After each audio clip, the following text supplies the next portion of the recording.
Hello there, people of the internet. I'm out here with a Remington Lee, and this particular Remington Lee, I am fairly certain, was adopted by the Michigan State Militia back in early 1900s, late 1800s, sometime around that time period. The Michigan State Militia adopted like 3,000 of them, maybe 2,000 of them. Can't quite remember. But either way, I remember looking up the serial number range for those adoptions, and this one right here is in that serial number range. And the serial number is somewhere on here. I've already made videos on this particular rifle if you want to go check it out, but yeah, I remember doing the research on this and checking it out and finding out the information on it, and I kind of determined that it was one of those Michigan State Militia rifles. And one of the things that really keys me up to that is that it's got no magazine. These rifles, the state militia up there, they ended up taking off the magazines for these rifles and stripping off a bunch of the hardware. And as you can see, a bunch of hardware is stripped off here. And they use these rifles for training rifles simply because they did not like these rifles in 30-40 Krag. So once they got the opportunity to have, I think it was the Springfield 1903, they ended up going that route and they just kind of used these as training rifles. So versus having magazines, they made them single loaders. There's like a magazine cutoff system in this, or like a single loading system design in this, to where if the magazine's not in, it automatically lets you drop a cartridge in and push it into the chamber. And you can kind of see that right here, this spring-loaded piece. The magazine's in, that is put away, but without the magazine, now it is just a single loading firearm, and for training purposes, that makes sense. So I've already, like I said, I've already made videos about this particular rifle before. This right here was made by the same guy who would eventually make the Lee Enfield style of rifles. It was Lee. This particular one was produced by Remington, because it is the Remington Lee. It is chambered in 30-40 Krag, and we have ourselves a stocking number right here, which I also believe is from the Michigan State Militia. I don't know if this thing's gonna fire very well. I don't know anything about this gun. This is the first time I'm playing around with it. But I do know that we got what looks like plenty of meat left on the barrel. So I don't know how much this thing has been shot, but I do know that it's going to get shot some more. So I got two different kinds of 30-40 Krag here, and I think, I'm not positive, I got both flat nose rounds and round nose rounds. I'm pretty sure that the flat nose rounds are a 185 grain bullet, and the round nose rounds are a 200 grain bullet. Both of these are slightly oversized. I think that they are a 309 diameter, if memory serves me correctly. And chambered in 30-40 Krag, cast bullets do super well, because the velocities you get with 30-40 Krag is within regular 30-40 Krag reloading specs, and it is exactly what calls for with cast projectiles. I guess since I pulled this one out, this is a round nose, so I think these are 200 grainers. I don't know what to expect with this rifle. I'm sure it's gonna be fine, maybe. But I'm going to do what I always do whenever I fire new gunning. I'm going to hold it away from me. This way, if we have a catastrophic failure, the likelihood of me being injured from it is significantly lower. I'm just going to send this into the dirt. Let's see what happens here. Okay, all right. Yeah, that was actually really cool. Open this up. She fired well. I don't see any headspace issues or fracturing or any problems with the chamber. Ladies and gentlemen, this might actually work out for once. I know a lot of these guns I bring out and I'm like, I don't know what to expect from this.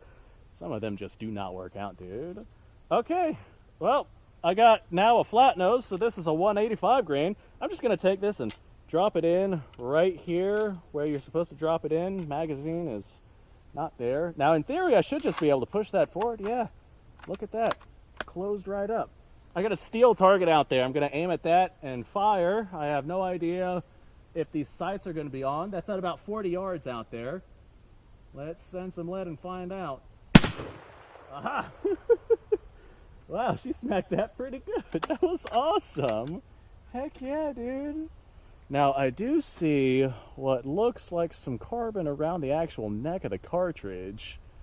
which tells me that that one didn't seal all that well. But that's okay. This poor gun is literally like, what, 130 years old? Around there?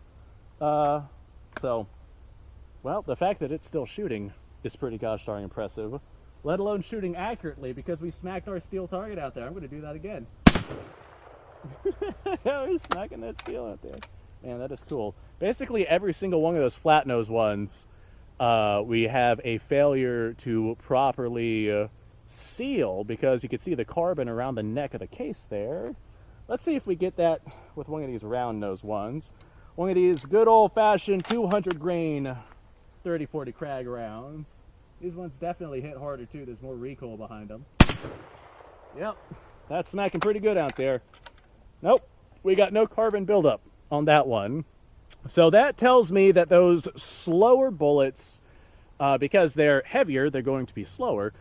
Those slower projectiles are probably just staying inside the chamber, or staying inside the barrel. That's the word I'm looking for. They're staying inside the barrel long enough for pressures to properly raise to the point to where that brass expands ever so slightly more and we get a proper seal. I have seen that a couple of different times with a couple of different cartridges. Just the lighter weight bullets don't seal all that well, and that's simply a result of them leaving the barrel too fast. Well, not too fast, but leaving the barrel faster than the brass can properly expand, and then the pressure doesn't reach the point to where the brass is properly expanded and sealed off the chamber. So this is a single shot rifle. I imagine that I probably could hunt down some magazines for this, or at least a magazine for this. But, I mean, realistically, I don't know if I would want to. I don't know if that would be necessary for this thing. It's not like I'm going to be taking this and using it as a survival rifle or anything like that. I'm not going to be going to war with it. Yeah, here's a flat nose round. Let's see if we have another carbon issue. So I might come across the magazine at some point, and then I'll be like, all right, I'm going to go ahead and get it, but I'm probably not going to hunt down a mag for it. Unless somebody out there has a magazine for it that they don't want. A Remington Lee 30-40 Krag magazine. Let me know what you guys got, I guess. So this is our flat nose one. Nice. Man, that smacks so much harder. And yeah, I am out of 30-40 Krag ammo. So, yep, you can definitely see the carbon buildup on that one versus the round nose ones. I think those 185 grain, they are definitely moving faster, because whenever it smacks the steel, I can hear that it smacks the steel with some pretty ruthless authority versus those 200 grain projectiles. Okay, there we go. I'd call that a win. That's actually really cool. I want to sit down and bench rest this rifle and see what kind of accuracy I get. It's probably going to be another day, though, because I have a previous engagement that I have to get to. So thanks for watching, folks. I appreciate your time. Like, subscribe, share. Description below is a link to all sorts of stuff. Go check it out. You guys go off. Have yourself a fantastic day. I'll see you on the next episode.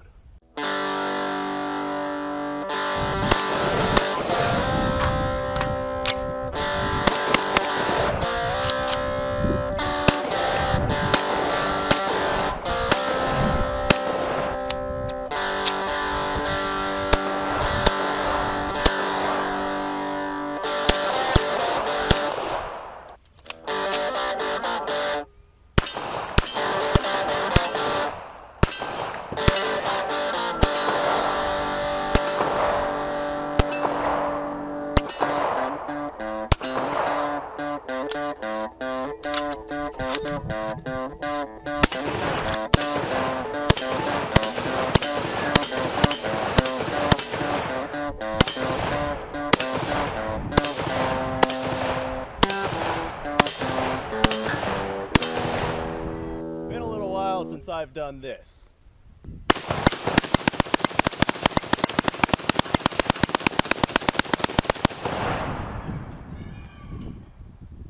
Bonnie and Clyde be damned. The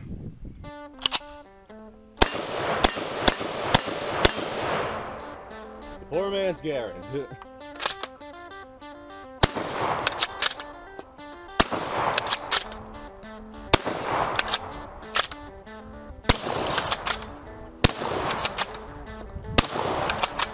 It's a shame that bolt-action shotguns aren't or mainstream.